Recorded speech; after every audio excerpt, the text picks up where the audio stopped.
welcome to Lathe and Loom podcast. My name is Cher, and it has been many months since my last episode was posted. So if you are a returning viewer, thank you so much for your patience, and I do appreciate all the communications that we have had via either comments or social media, primarily Instagram. You can find me on Instagram here, and my email is also listed below. So this is going to be a finished objects episode, and if you're in the southern hemisphere, that might be more interesting for you because everything I have was winter sweaters. So I think my last podcast was probably towards the end of December. I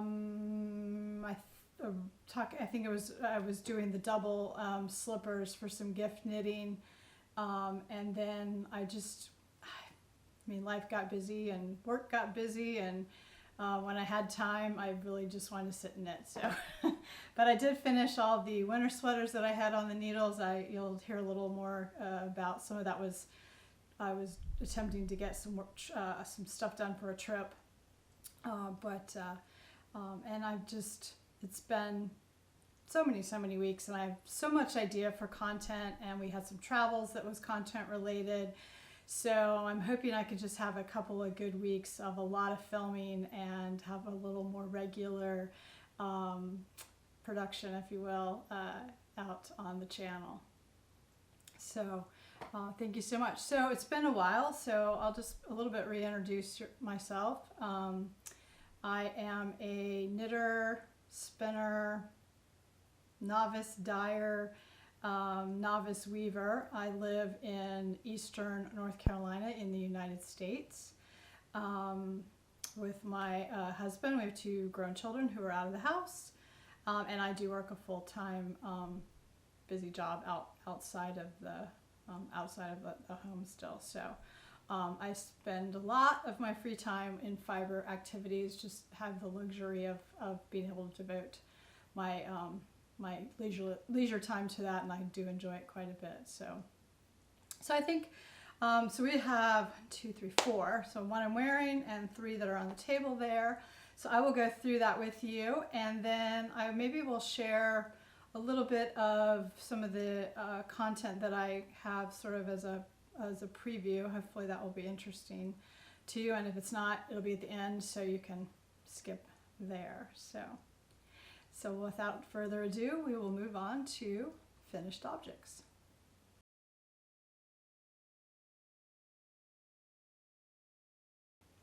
So the first finished object is the one I'm wearing. This is a Ranunculus.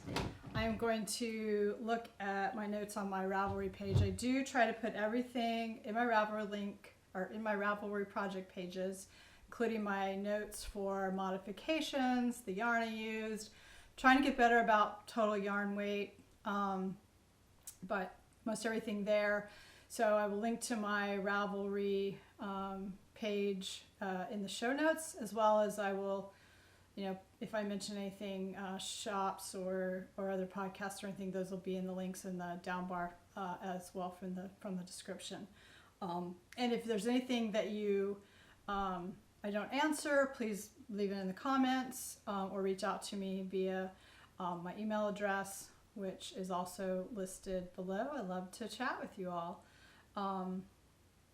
So this Ranunculus is my second Ranunculus. The first Ranunculus was actually the first sweater I ever knit. Maybe I'll pop a photo of that here. And it was a real learning experience. For folks who are returning, this will be a bit of a repeat, but for folks that are new, maybe, I set out, gosh, it might be 3 years ago now, to do the year of the sweater. So I think I'm 13 sweaters in, which is not like huge by, some knitters' standards. So I think some knock that out in like a quarter, but for me, it's been a lot. And I am just slowly trying to learn the modifications that make things fit better for my individual body type. Some of it I love, some of it not so much, but trying to get it to fit so that it looks nice, and is the image that you have and want in your head. So So what I have found from my earlier sweaters, I was knitting full bust and hip measurements, you know, for the largest part for the pattern. So for me, that would have been the hip, and I have a fairly full bust, smaller waist. I did start then, and then my upper arms are large, so trying to accommodate that. So what I was getting were these very too oversized garments, and so slowly I started doing some nipping in at the waist, which was good, but I was still getting a lot of fabric. You'll even see on one of the sweaters today, a lot of fabric on the back. So what I've now learned is to look at the pattern and take the size based on my upper bust measurement, and then determine if there's going to be enough ease from that for my bust, or if I need to do some increasing or bust starts, which I've done on a couple of garments. And if I do that, what I was doing was starting with the upper bust and then going to a larger size all around. But what I'm finding, and again, you'll kind of see as we go through these today, that creates a lot of excess in the back. Like I don't really need it in the back. So slowly over time, I'm realizing take the upper bust, keep the back consistent, either adjust or add bust starts if I am not comfortable that the fabric itself will give me enough ease. And I think I'm getting a little bit better about not feeling like things have to be so oversized. I still am often having to increase for the arms because that's just probably the body part I'm least in love with. So working kind of through that and trying to balance that. So especially if it's a raglan, raglan would be, this is not a raglan. I'll show you when I get to that, but I think I've got, actually, I have all yokes and a saddle shoulder, so I don't have any raglans. But raglan, you would increase here. If you think like a baseball t-shirt, that's kind of that look. So by the time you sometimes get that arm, would be a lot more fabric. So I've been trying to pick some different types of patterns to see if there's some that fit better than others, and so I've got a couple of examples of that in the ones I did this past winter, and then just trying to keep those measurements kind of in mind. So anyway, so this is my second ranunculus, and I did this one off my very first ranunculus was the original ranunculus pattern, and this is the more updated sized pattern. I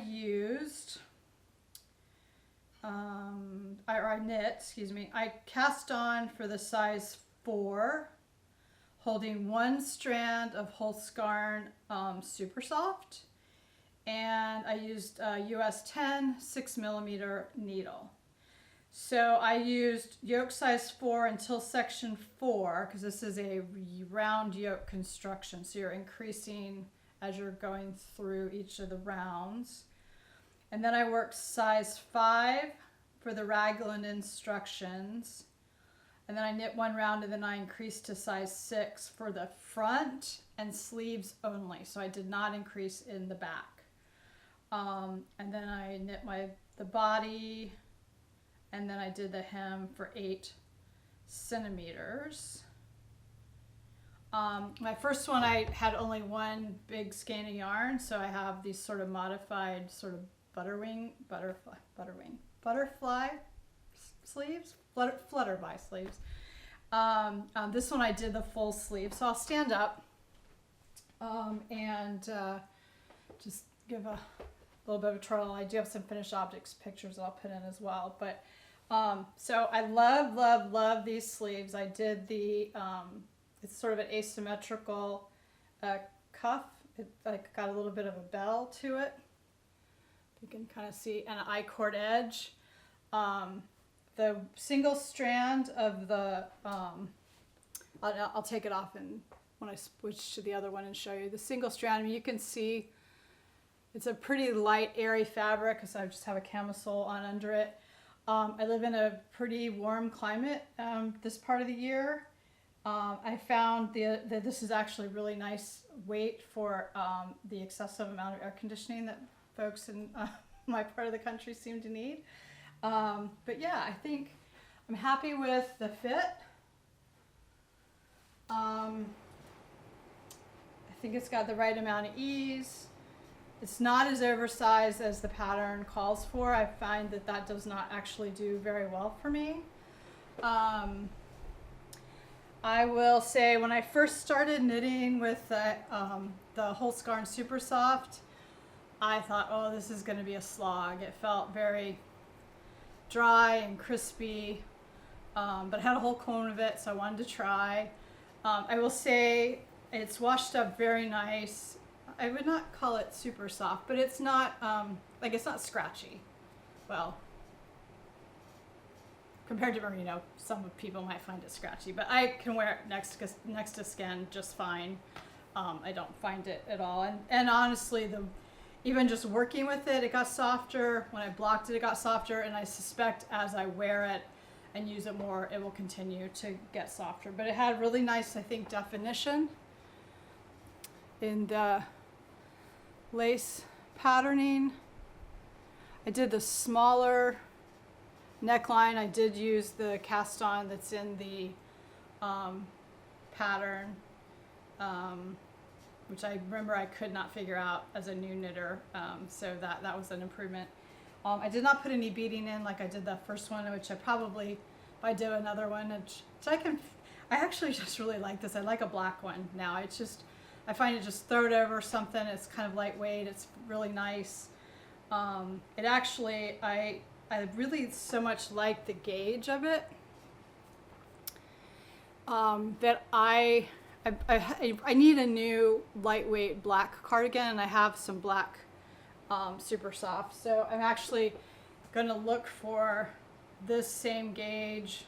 Now that I've worn it, I know really what the gauge is. So I'm going to use this as my gauge swatch. I'm going to look for a gauge that's similar in a pattern of a you know, a relaxed cardigan, if you will. I really like that kind of where it's asymmetrical, a little longer in the front. So if you have any pattern ideas, I know I didn't give you much to go on, but I like it to have a little bit of a waist and then kind of almost like a peplum, not quite A-line kind of shaping, but just something that looks sort of loose and casual, but could office appropriate to, you know, wear over you know, sleeveless shell or something like that.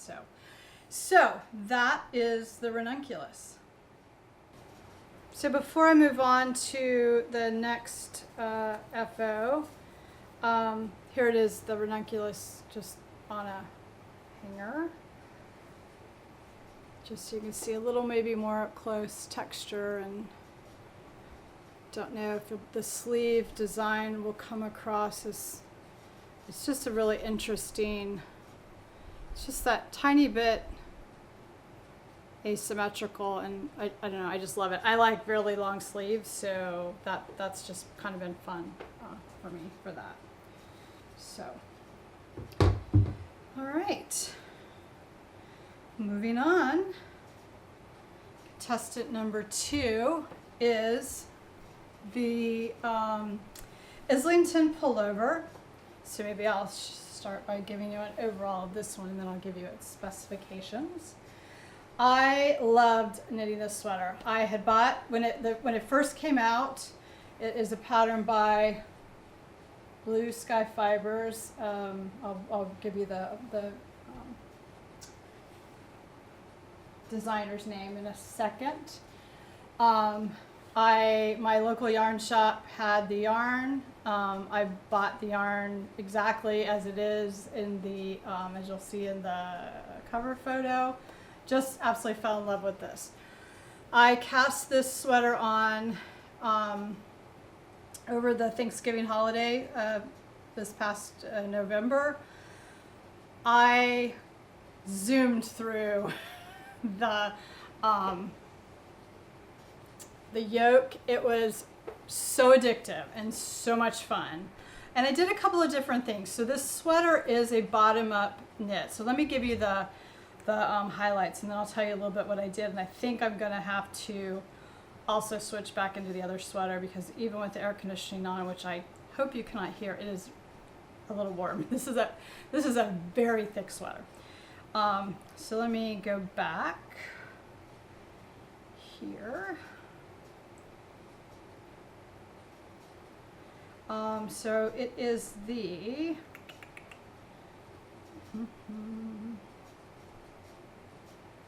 gosh, where is it? Oh, here we go. All right, Islington jumper, actually, not pullover. Islington jumper, and then Mary Pranica is the designer. It is knit in blue sky fibers, wool stock tweed, and this is their Aran weight. So, and I used a total of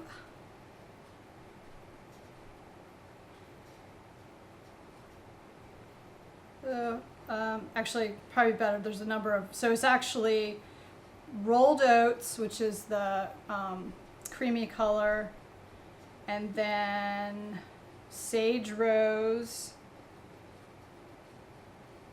which is the pink, olive branch, which is this darker green, and deep earth is the main color.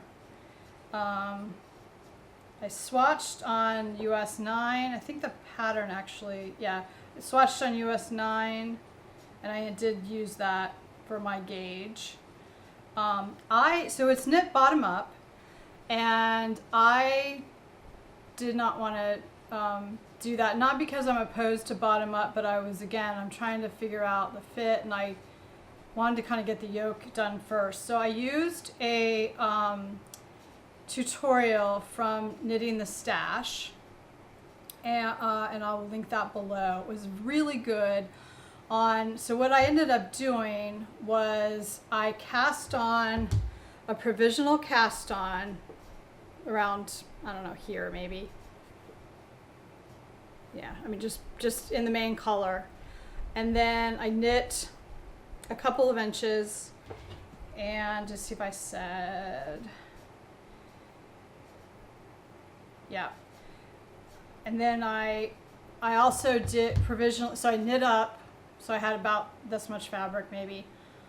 I then did a provisional cast on for the sleeves, both the ones that would go on hold that stay on the body, right? And then also for the upper, the upper part of the yoke.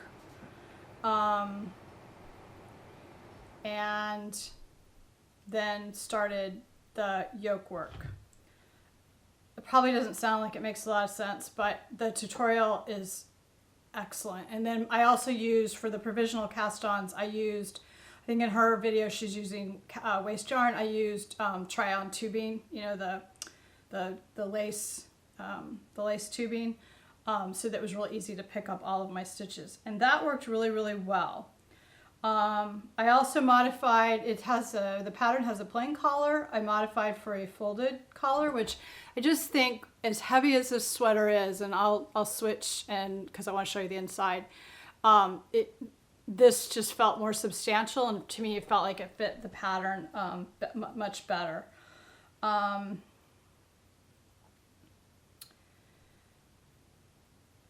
did, again, a little bit of modifications so that the sleeves were the size that I was happy with them. This one, you'll notice, is fairly, and the sleeves in this one are 49 centimeters. The one I'm getting ready to show you next is 45 centimeters. But I had to keep adding length to this, and it does have some color works in the sleeve as well, so that's a little bit tricky. Here's the yoke. But it just, I think because the yarn's so thick, it doesn't have as much drape, is probably why. So I really, really, really enjoyed knitting this. I have been happy with the yarn. We just, in March, went to Ireland, where I had a lot of opportunity to wear all of these sweaters. I did not have the Ranunculus, but the other three, the other two went with me. Seems like I had a third. Oh, then I had my old flax is the other one. But I wore these over t-shirts, under a raincoat. It was rainy every day and quite chilly quite often.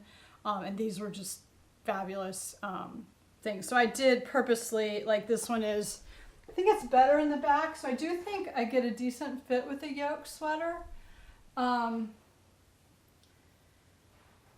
It doesn't, but I did want it oversized because I knew I would be wearing it as an outer piece. Like here, I would never, hardly, I can't even imagine I would need a coat with this in our winter climate. It's just not that, it doesn't get that cold most days.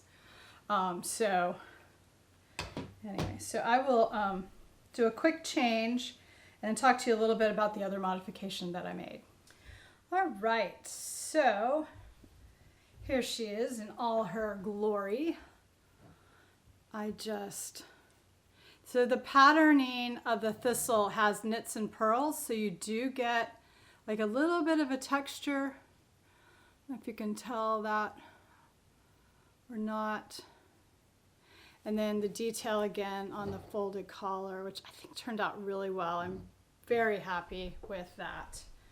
On down to the sleeve, and then the cuffs have, I've worn this sweater quite a bit. It is a tweed. I am getting some pilling, but honestly it was tweed, so it was pilly anyway. But it's very warm and nice. So of course it's extremely heavy because, so it's a colorwork yoke, obviously. And it's just designed as standard colorwork. I have a lot of trouble. My colorwork is even, like I don't have trouble with it being too tight, but I don't like the way I catch floats. And so if I can get away with it, I just don't. But this has some really large runs, obviously, of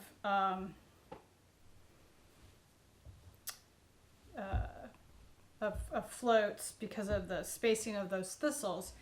So the other thing that I tried when I was doing this was, and I think I have to give credit to Laurel of Knit All the Things, because she had explored jacquard ladderback knitting in a couple of her sweaters. And so I decided, hey, I was going to do that in this, which is sort of nice to learn on an Aran weight sweater. It knits up fast. Obviously you can easily see the yarns. So I did that. Here is the inside. So you can see these very, very long floats. And if you're not familiar with jacquard ladderback, basically what you're doing, I don't know if you can see, so all of this is loose. All of these floats are loose. And I'll try to, there's several videos and I used a couple and then kind of just did my own thing. But what you sort of do is as you get ready to prepare yourself so you can see these long, look how long those green floats are. That would have really shown, I think, through the back. So what you're doing is as you're knitting along, the row before you're going to start that next color, so you have to think just a little bit, but I did not find it difficult as I just sat and really looked at the chart of the pattern. You pick up with a backward loop cast on, is how I think I did it, a stitch where you're going to like start that. So I've finished with that color, and then I need to carry it up. So I've sort of cast on an extra stitch, almost like double knitting. So I'm going to run that in the back. So as I get to that one, I'm just knitting with, and some people purl it, so I just knit it. You just keep knitting that stitch up, and when you are ready to use it again, you just resolve it somewhat like you would resolve a short row, so that it goes to the back and you don't see it, and then you create this little net, if you will. And I just think it was super effective because I think the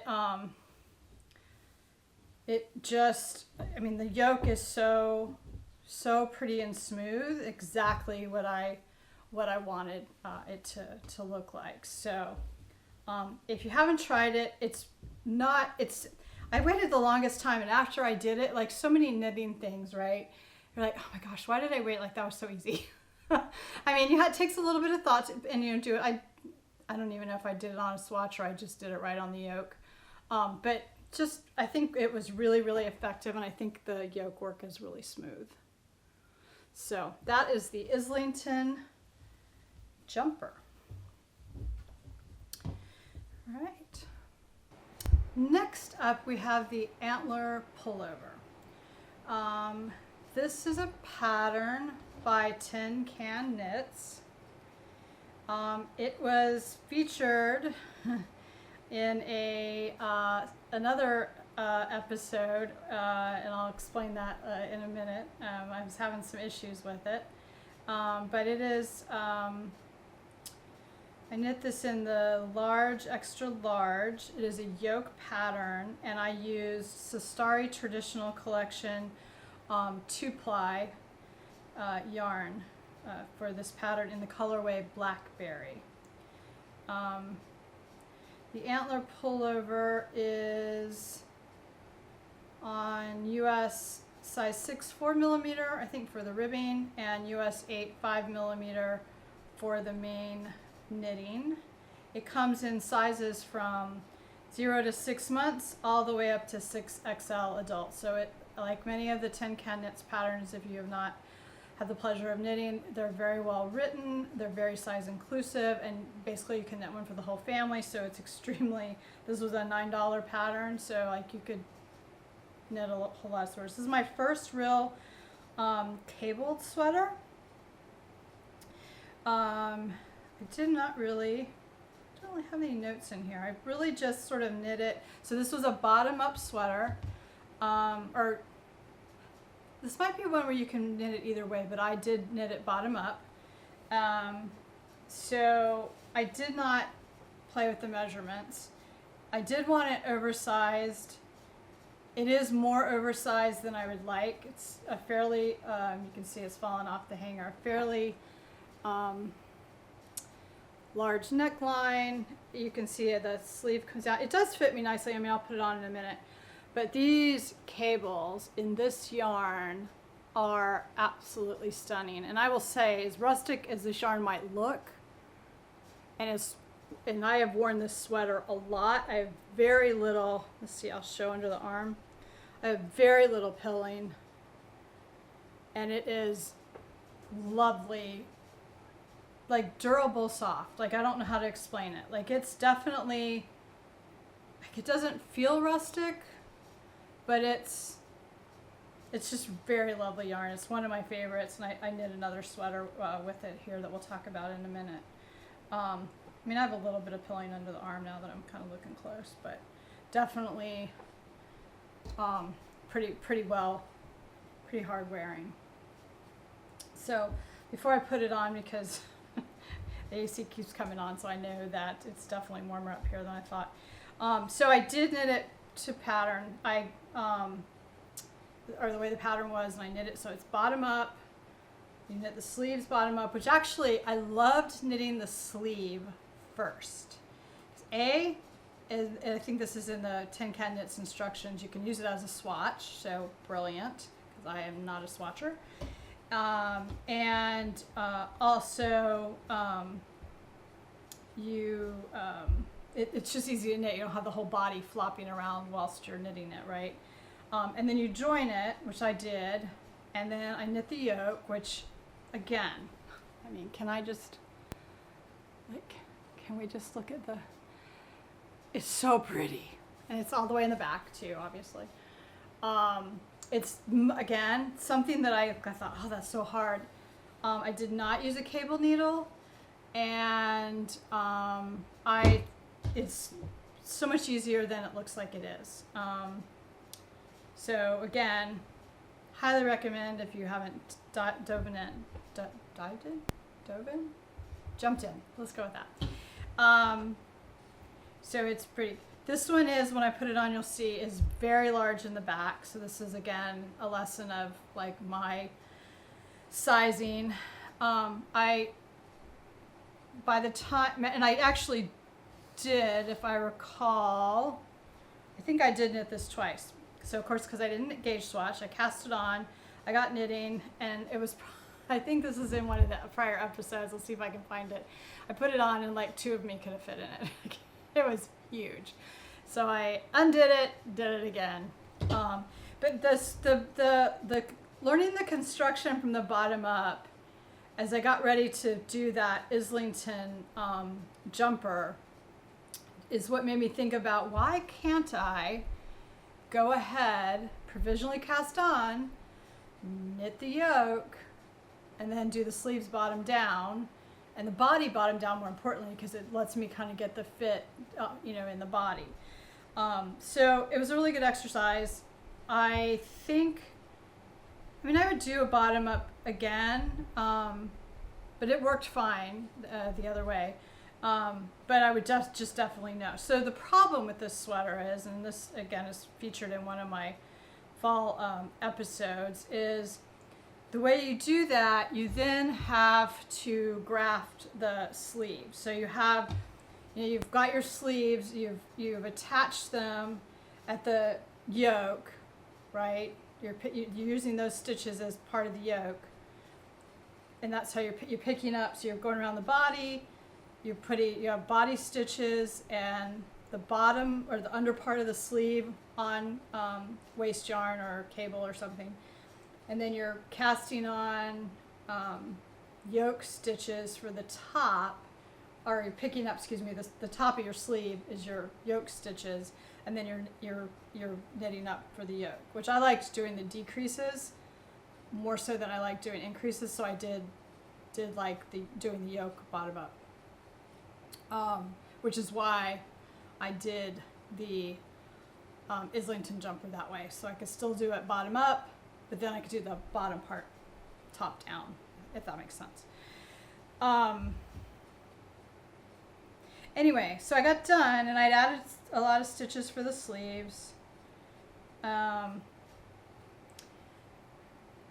I have, my hair is all caught all over the sweater. But so I had this section here to graft. And I might pull the clip, if it's not very long, maybe I'll pull the clip out of my lament. So I got into doing this, and I had grafted it, and it was absolutely horrible. It was this big, thick seam. I tried several different techniques. I knit like an extra row. Anyway, it was absolutely disaster. So in that episode, I'm talking about what a disaster it is. But the other thing is, I started to unpick it. I'd woven in all of my ends. I'd started to unpick it. I evidently had cut the wrong thread. Anyway, I had a mess. I had way more stitches on the bottom than on the top. None of it made sense. I didn't know what to do with it, so I just basically put it in timeout. And then the next time I got to go to my local yarn shop, the Knit Nook in Morehead City, North Carolina, who, sad story. The brick and mortar's closing. I mean, like, happy for them, because like that's the stage that they want to pursue, and but it was like my people. I just loved it there. They're gonna have an online presence, so at least I can still buy yarn, but like I didn't get there very often because it's a bit of it's about an hour and a half for me, but I love that you could just drop in anytime and just sit and knit and feel at home. And anyway, but we sat down and looked at it, and Lisa helped me figure out kind of what it looked like I was doing. And so what I had done is sort of unpick some of the side stitches. So we picked that up, got it on the needle. I ended up grafting a couple of them on the side. Anyway, I got it figured out, and I think if you look now, I don't even remember which sleeve was they were both a problem, but it's pretty good. Like you can't really, like, that's one underarm, and here is the other underarm. Sometimes it just takes, somebody else's perspective, and so I sat and picked it up and grafted them, and all was good. But I could have certainly taken it out. No, like that wasn't gonna happen. I didn't want to leave it the way it was, so it's just yeah. So I'm super pleased with the way that it turned out overall. But I will slip it on now, and you can see a little bit. and I'm picking at it, might have a lot of hair and it looks like it's kind of all over my sweater, apparently. All right, so let me do a quick change and I'll come back and show you this one on. All right, so here she is. So you can see it is quite oversized. Here's my proper underarm. It's not horrific. The back is where I think you really see I just have a lot of excess fabric. I mean, a lot. Not even pulling the front tight, which is fine. Again, I intended this to be something I could wear, you know, sweatshirt-like over something.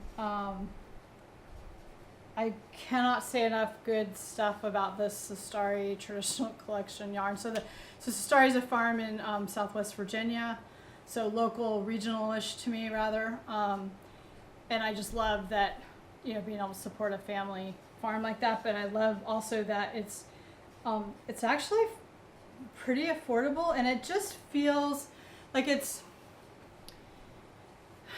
rustic in a way that you know it's going to be hard wearing, and that's what I've found as I've worn it, but not in a way that feels scratchy or itchy or uncomfortable. Like it's definitely soft, but it's, if you could be soft and like, it feels like my grandkids could inherit it. Like, I feel like it's going to last, and it's a pleasure to knit with. So definitely, I'll leave the link below. You can check them out. They also have an Instagram page. So anyway, so there we are with the Antler pullover.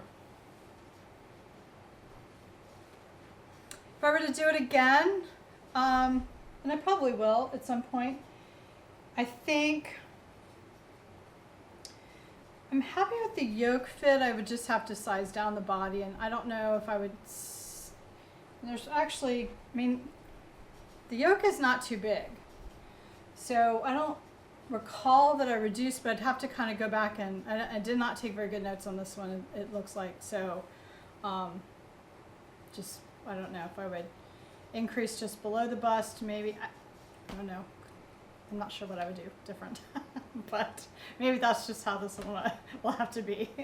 Or look at the size on the front and the back differently. Let the yoke, so the yoke actually stops above my full bust. So maybe I would increase below, you know, use a smaller, I don't know, maybe actually I think that I take that back. I increase a lot on the sleeve. That's probably where I picked up a lot of the stitches. So again, something for me to figure out how to dial in. So there she is. Right, we're down to the last one, plus I have a accompanying accessory. So the last sweater I have is the Stornoway sweater. And this is a pattern by Cheryl Mokhtari. And there's a little bit of a story kind of how I got here with this. So I avidly follow and watch Emma Robinson of the Woolly Mammoth, and last early fall, I think maybe she knit the sweater number 18 by My Favorite Things Knitwear, and I just absolutely fell in love with this sweater. And I have bought some Mokhtari traditional collection natural yarn in large cones. I think they're 3-pound cones. And I wanted to knit a sweater with it. When we had the opportunity in the fall to realize that we would be able to make a trip to Ireland back in March, I was just obsessed with, I had to have this sweater to go on my Ireland trip. Check the yarn gauge, realized, so the pattern is knit with a worsted, and so sweater number 18, not the one I knit, but is knit with a, it says Aran weight 8 wraps per inch, US 8, and it's held with mohair. So I ordered some mohair from Knitting with Olive. And did my swatch, and as I sat down to like look at the sizing of the sweater, or maybe it was even before, yeah, I think I had done my swatch. When I got really looking at the sizing, I had looked at the pattern completely wrong.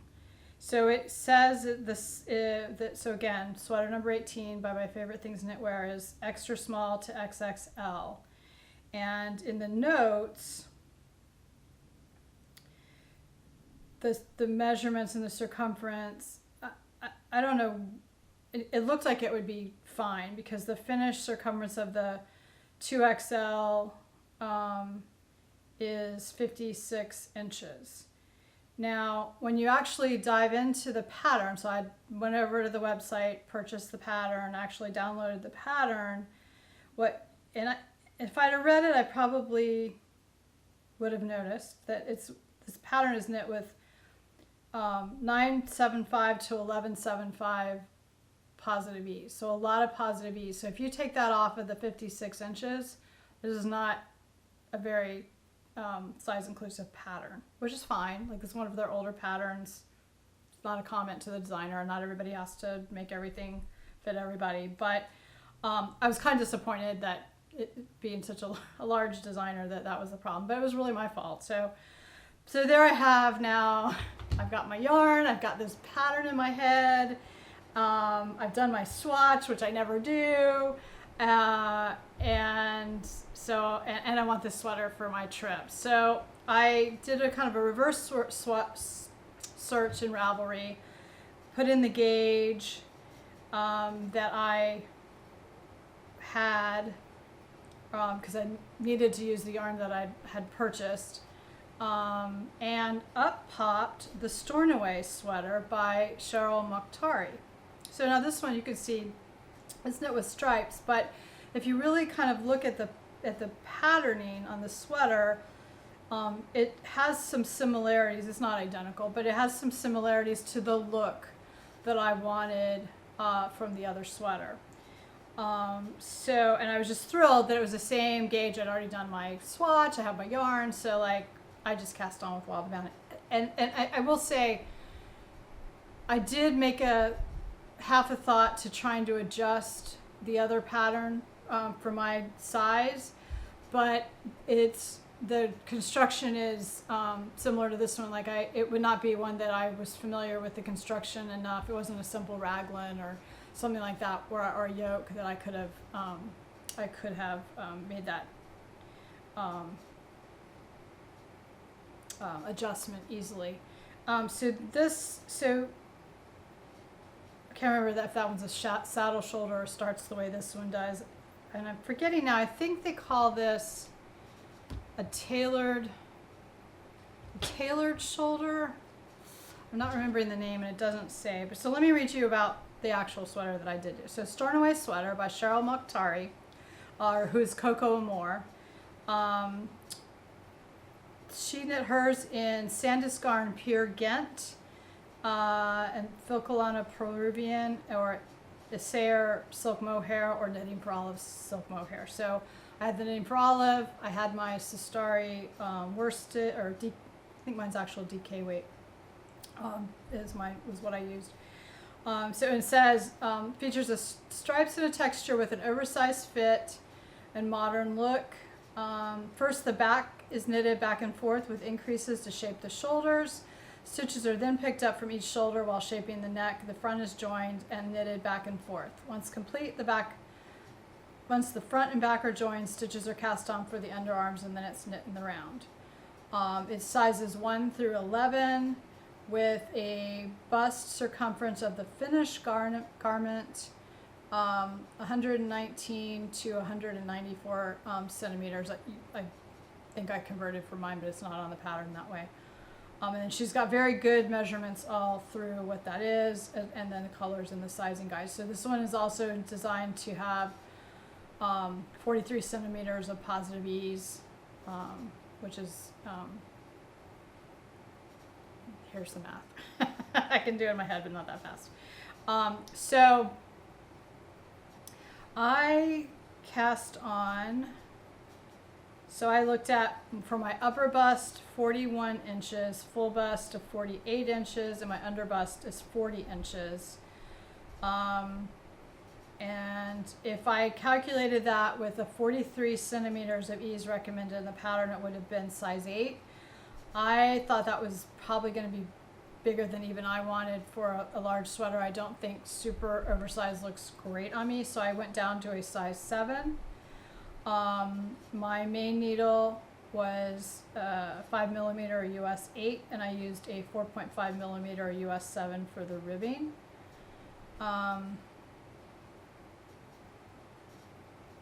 It's really all the notes that I've got on there. I loved this construction. So let me show you this one. And I'll put it on in a minute again. Air conditioner's back on. So here's the lovely texture. It's exactly what I wanted. It does have a folded neckline. I think that's in the pattern. I don't think I adjusted that. But you start by knitting the back, and you're knitting it so there's this beautiful seam. Like, look, I hate to brag on my own knitting, but like I am so pleased with how that turned out. So it gives some structure to the shoulder, and you'll see when I put it on. And it's just, I mean, it just turned out so pretty. So that's the back, right? And then you pick up stitches and you knit over the shoulder and then down, and so it's so pretty. I will say the sad story is I got really ill about maybe 3 weeks before our trip, and I was pretty far through the body. I was knitting the body. I was trying to knit in bed, and the more every time I got it out, I just went into this horrible coughing fit. And what I realized didn't cause my coughing fit. I was knitting with it fine until I got ill, but I had an upper respiratory something, and I could see the flecks of mohair on my black pajamas. So I think just I was breathing that in like as a cautionary tale. I couldn't knit on it. So I had about 2 weeks before the trip, because I probably could have gotten it done, but this cough lingered and lingered and lingered, and every time I got it out I just coughed. So I had to sadly just put it away. So it didn't even go to Ireland with me. And I finished it when I got back. But I'm super happy with it. But anyway, so let me go ahead and do a quick switch, and I'll put it on for you. Okay, so here she is. I love it.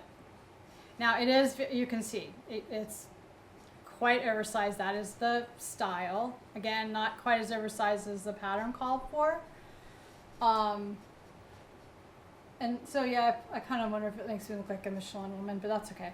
I think the style fits. It's just naturally hangs a little lower in the back on me than it does in the front. I like the mohair. I was not sure if how I would like the mohair. The Mokhtari yarn is just beautiful in it. These have, I'm looking now, like the sleeves almost could have been a little bit longer, which seems kind of, I mean, they're fine when my arm is down, but when I'm raising it, it's probably fine because it's white. So it's Italian tubular bind off, which the place I messed up on, of course, is on the front, but that's one of these, I guess if you're that close, you're too close. So only I know. I'm happy with the sleeve fit on it. I could have maybe done the cuffs a little bit longer. I am not picking that out. So yeah, so I'm really happy with it. I never wore it this winter. It is completely an unworn sweater. So there's an opportunity for next winter. I'll have a brand new sweater. I can feel like this tiny piece of vegetable matter in my yarn. It is it's not a lot of vegetable matter in yarn. Every now and then you get that little piece of hay or something, which I love because that just means it was like happy sheep, happy yarn. But again, knit up beautifully. It paired very nicely. I will tell you though, I am not going to run out and do any more patterns holding something with a strand of mohair in any time soon. I did not enjoy that process, and it's amazing. I mean that's just like every other pattern that you look at seems to have that in there. I mean, one, it makes it, I think, pretty unaffordable for some knits. I mean, I spend what I want to on yarn, and I'm really, really fortunate.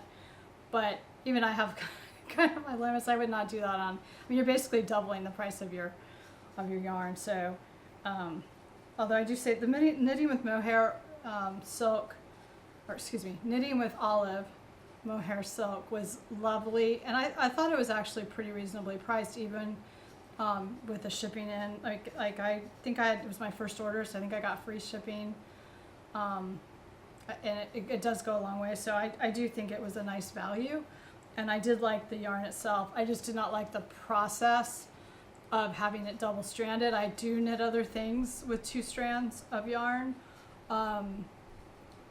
I felt like I would miss the stitch, and I kind of got better at it as I went through, but I'd miss that one strand, and I'd have to go back, or else it would catch on itself and it would leave a little loop.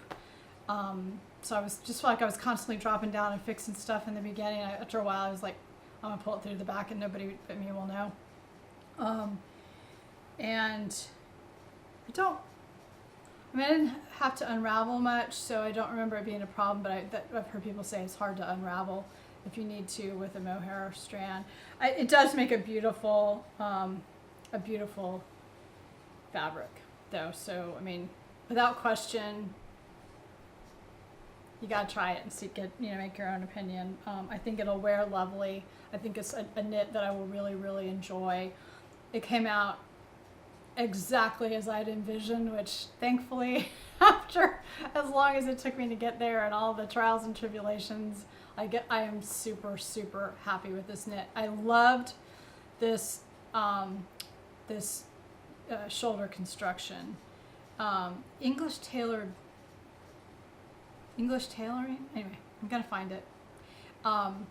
Anyway, it's a nice construction, and it has a very like finished look to it. So I will definitely look at Cheryl Mokhtari released a couple of other. She's got, I think, a test knit that I saw that looked really nice. I'm going to try some more of her patterns. I thought it was very well written, and very size inclusive. So definitely encourage you to check out Coco Amore knitwear. She's on Instagram as well. So while I was knitting that, or while I was planning the knit for that, perhaps, I was watching Kevin and Ray of Needles at the Ready, and Kevin had just knit the Harris hood. So I'll pop a photo of that pattern here, and I was like, I need this. This is well before the trip, right? I'm like, I need this for my Ireland trip. And actually, I believe, now that I'm thinking about it, this is what I used for my swatch. I noticed it used, so I was going to use the same yarn. I noticed it had the same gauge as the sweater. That's how I got to the figuring it out. So I'm like, I'm going to knit that as my gauge swatch. Because you've heard knit a hat, right? That's an easy gauge swatch. So I did. So I'm going to pop this on. This did go with me to Ireland because it was finished before the sweater, and it was a nice way to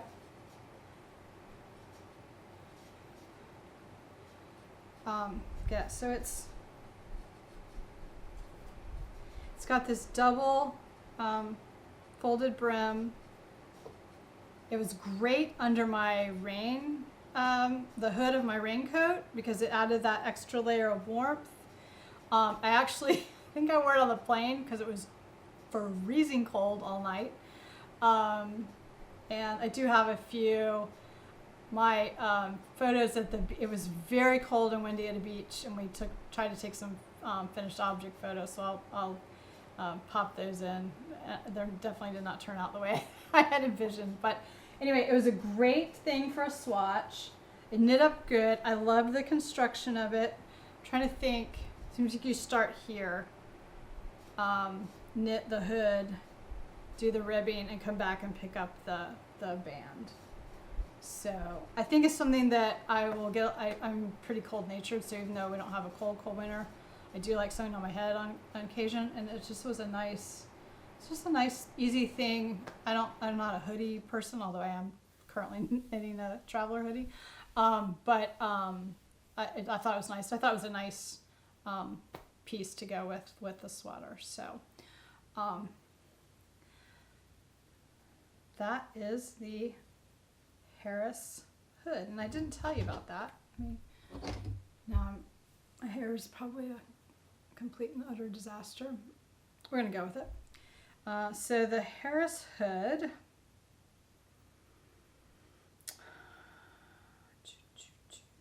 also in my Ravelry page. Gosh, where is it? Oh, here it is. I don't even have finished objects on my page yet. Pattern, also by Cheryl Mokhtari. Maybe that's how I got to figure out for the, interesting. That's also how, maybe that's how I found the other sweater, because I was looking on her site. And the knitting for olive mohair I used was the color marzipan. So I used the size US 7 needle. I actually use, so you cast on, and you must do something long here first. I use that for my swatch for this, and then I use that for my swatch for the sweater. I was off gauge, so I went down to a US 7, so the pattern was a US 8, 5mm, and I went down to a 4.5mm. And I cast it on January 27th, and I cast it off on February 23rd. So knit up pretty quick. I think I was knitting some other stuff in between there as well. But yeah, highly recommend. I would definitely knit it again. It would be a very nice and different gift knit, I think. You can see it is larger. I noticed, like, when Kevin had his, it looked large on him, and I did not adjust it, and I've been fine with it because I wanted extra room for my head, or for my hair. But if you're smaller, wanted it tighter, you might want to have it a little bit closer, but I think you could totally adjust that with your gauge. But it's got a very, again, the finishing is really pretty. So I just think she has very nice detail to the design. So that is all I have. That is it for the finished knits. I'm going to actually, I'm not really that uncomfortable in this one. I'm surprised, but I am gonna fix my hair quickly before I chat again, because it's gonna drive me nuts. So we'll move on and talk about some future content. If you want to hang out for that, I will love to chat with you for a few minutes. I won't take long. And if you are not interested in that, then thank you so much for joining me.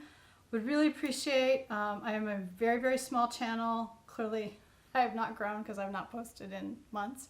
But I would like to, before the end of the year, I would like to get to at least 500 subscribers, and then I'm going to have to make a call whether I'm going to keep with the channel or not. But I do enjoy having a chance to reach out, and I do enjoy the community and those of you who I've made online friends with. So definitely appreciate any, if you are not subscribed, if you'd like to subscribe, that would be great. It helps the channel grow. If you would give it a thumbs up. And as always, I love to have a comment, just because I enjoy talking with you all. So appreciate that so much as well.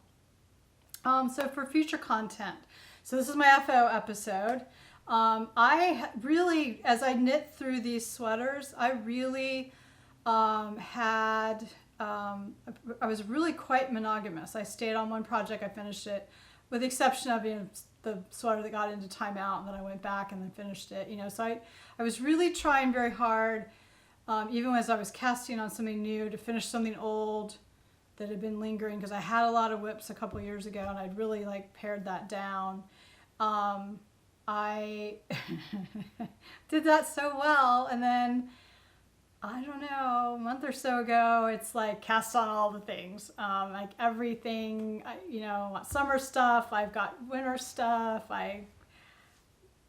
you know, all the things. So, I mean, I've got a number of things on the needle. So I'm going to do a whips, or I'm sorry, the works in progress, or the abbreviation, or whips, if you're not familiar with that term. So I'm going to do that just to kind of like get you up to speed with what I've got working on. I do have a couple of videos planned from our Ireland trip. I don't know that I would put together the travel blog. I don't know if that would be interesting for folks to just sort of, here's the highlights of what we did and no knitting content. You can maybe let me know below if that's something that would interest you. It was a lovely trip. We took 10 days.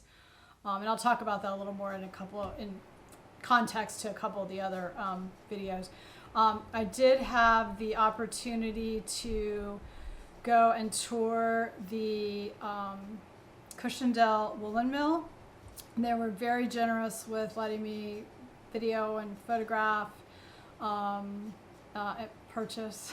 I have a huge box. I did film the unboxing video when it arrived, so that's ready to go with the rest of the tour. So I need to put that footage together, and I want to share that with you because it is, if it's one of the two, I think it's the last vertical mill in Ireland. So they bring in the raw wool, they dye in the wool, they do their spinning and weaving, all there at the mill. So near and dear to my heart. It's generations, you know, family-owned business. Quite an interesting history. So I think I have some of that in the video, and then I'll definitely link to their page where you can read more about it, and I'll talk more about it in the video. So I think that would be really interesting, and just if you haven't heard of them, their wool was lovely. What I really, really enjoyed, which I found was very interesting throughout my whole experience in Ireland, is you think, oh, I'm going to get all this Irish wool. It's very hard to get Irish wool in Ireland because a lot of it is, even the big Irish, you know, big companies, are, they're importing merino, probably because, well, one, the local Galway sheep, which there are a couple of folks trying to bring that back, and maybe I'll talk about that on one of those episodes. It only has, I think, 5,000 kilos production a year, so there's not a lot of it. It's hard to source. And honestly, I would imagine, and we saw this when we went into some of the big, you know, Aran sweater stores, is people want soft wool. They don't want rustic wool. I quickly told the owner, I'm like, oh, these are absolutely beautiful, but like, take me to like the hand knit rustic wool. And we went to the back, and I'll share that. I did buy a beautiful Aran sweater for my husband and I both. So anyway, so we'll have that. I had a chance we stayed in a really small village, and the individual that was driving us around to some of our sightseeing was a farmer, took us to the farm. He had some new baby lambs. He sheared a sheep. I picked up some wool. So I have a episode where I brought that wool back. I can talk to you all about the whole TSA experience and being out on the farm and declaring that and all that. I wanted to do everything proper. I did that. Anyway, I brought this wool back, and I've carded it, and I've got it ready to spin up to some yarn. It will be strictly memento yarn. This was not sheep that were raised for their wool. I knew that going in, so it just was kind of been for me, it'll just be the experience of having it and bringing it back, and it'll be a memory for me. So that'll be really interesting to see how that turns out. So I have that, and then I think just more regular podcast kind of through the summer as I get through some of the many knits in progress. So anyway, thank you so much for sticking with me if you stayed this long, and look forward to hearing from you. I'd love to know what you're working on. And until we talk again, happy knitting, spinning, dyeing, and weaving. Thanks, y'all.